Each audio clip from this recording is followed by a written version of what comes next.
Dubai নাম শুনিলেই মনলৈ আহে তেলৰ কথা, কিন্তু এই তেলৰ ব্যৱসায়ত নামিলে কাল অন্ধকাৰ। কিয়নো ডুবাইৰ মাটিত তেলৰ পৰিমাণ কমিবলৈ আৰম্ভ হৈছে আৰু এই কথাই ডুবাইৰ শ্বেখসকলক সমস্যাত পেলাইছে। এইকাৰণে তেওঁলোকে বিচাৰিছিল তেলৰ ব্যৱসায়িক পৰ্যটকস্থলীলৈ ৰূপান্তৰিত কৰা, কাৰণ তেলৰ ব্যৱসায় নাথাকিলেও যাতে তেওঁলোকে পৰ্যটকস্থলীৰ পৰা আৰব ডলাৰ কোটি কোটি টকা লাভ কৰি থাকিব পাৰে।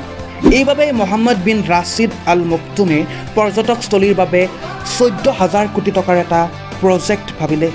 প্ৰতি বছৰে ডুবাইলৈ 50,000 পৰ্যটক ফুৰিবলৈ আহে আৰু এই 50,000 পৰ্যটকক বঢ়াই 150 কোটি পৰ্যটক কৰিব বিচাৰিছিল ডুবাইৰ শ্বেখ মহম্মদ বিন ৰাছিদ আল মকটুমে।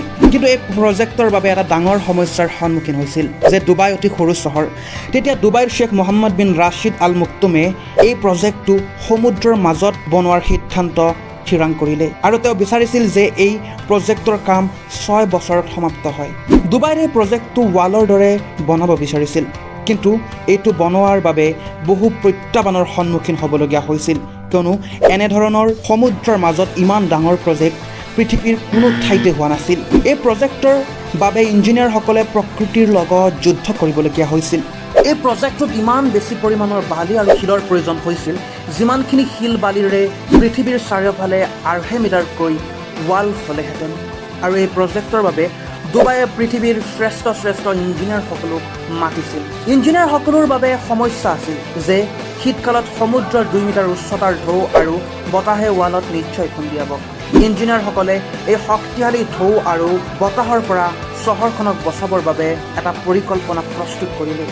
সমুদ্ৰৰ মাজত ৱাল থিয় কৰাৰ বাবে কোটি কোটি টকা খৰচ কৰি 3খন সমুদ্ৰৰ মাজত বালি লৈ যোৱাৰ বাবে জৰ্জেছ বাহন আনিছিল। সেই জৰ্জেছ বাহনেৰে সমুদ্ৰৰ মাজত বালি কঢ়িয়াই আনিছিল। সমুদ্ৰৰ মাজত বালি ৰখাটো সহজ নাছিল আৰু এই বালিবোৰ ৰাখি থোৱাৰ বাবে ডাঙৰ ডাঙৰ শিল দিয়া হৈছিল। এই বিশাল প্ৰজেক্টত কেৱল শিলক ভৰসা কৰি থকাটো উচিত নহ'ব।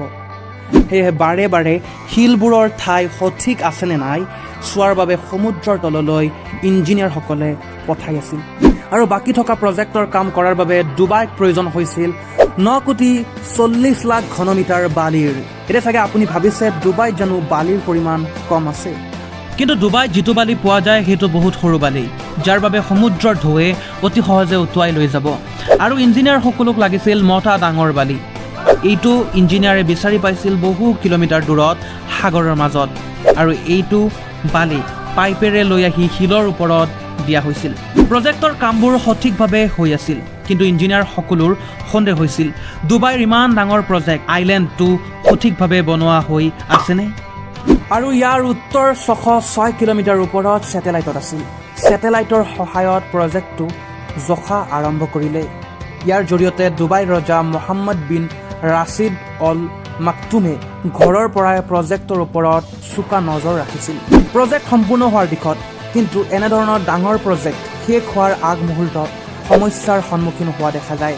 আচলতে তেওঁলোকে ভবাৰ দৰে সমুদ্ৰৰ পানীবোৰ আইলেণ্ডৰ কাষে কাষে বৈ থকা নাই আৰু অৱশেষত উপায় পালে। আইলেণ্ডৰ কাষে কাষে পানী বৈ যোৱা হ'ল। ইঞ্জিনিয়াৰসকলে কাম সম্পূৰ্ণ কৰাৰ বাবে লাগি আছে। এছিয়াৰ পৰা যোৱা 40,000 কাম কৰা মানুহ তেওঁলোকে 48 ডিগ্ৰী উত্তাপত কাম কৰি আছে। এই প্ৰজেক্টটোত 51টা বেলেগ বেলেগ কৰ্পৰেট গোষ্ঠীয়ে হোটেল, অট্টালিকাৰ ৰাস্তা বনোৱাত লাগি আছিল। আৰু 2006 চনত মহম্মদ বিন ৰাছিদ আল মকটুমে নতুন চহৰ দিয়াৰ বাবে ডুবাইবাসীক প্ৰতিশ্ৰুতি দিছে। সেয়েহে এই আইলেণ্ডত পৃথিৱীৰ সকলো সুবিধা দিয়াৰ যত্ন কৰা হৈছে। আইলেণ্ডত আলিশ্বান ঘৰ, 220 শ্বপিং মল, 8,000 ভিলা আৰু ৰেষ্টুৰেণ্ট হ'ব আৰু ধুনীয়া ধুনীয়া অট্টালিকা হ'ব। আৰু এনেদৰে ইঞ্জিনিয়াৰসকলে কম সময়ৰ ভিতৰতে পৃথিৱীৰ সকলোতকৈ ধুনীয়া সাগৰৰ মাজত বনোৱা চহৰ বনাই দিলে। যদি আজি এই চহৰখন নাথাকিলে হয়, তেতিয়াহ'লে ডুবাইৰ হাতত ইমান টকাও কিজানি নাথাকিলেহেঁতেন। ধন্যবাদ। নিতৌ এনেকুৱা আচৰিত ভিডিঅ' চাবৰ বাবে আমাৰ পেজখন ফ'ল' কৰিব। লগতে ভিডিঅ'টো কেনেকুৱা পালে কমেণ্ট বক্সত গৈ জনাবলৈ নাপাহৰিব। সদায় চাই থাকক ই প্ৰাইম।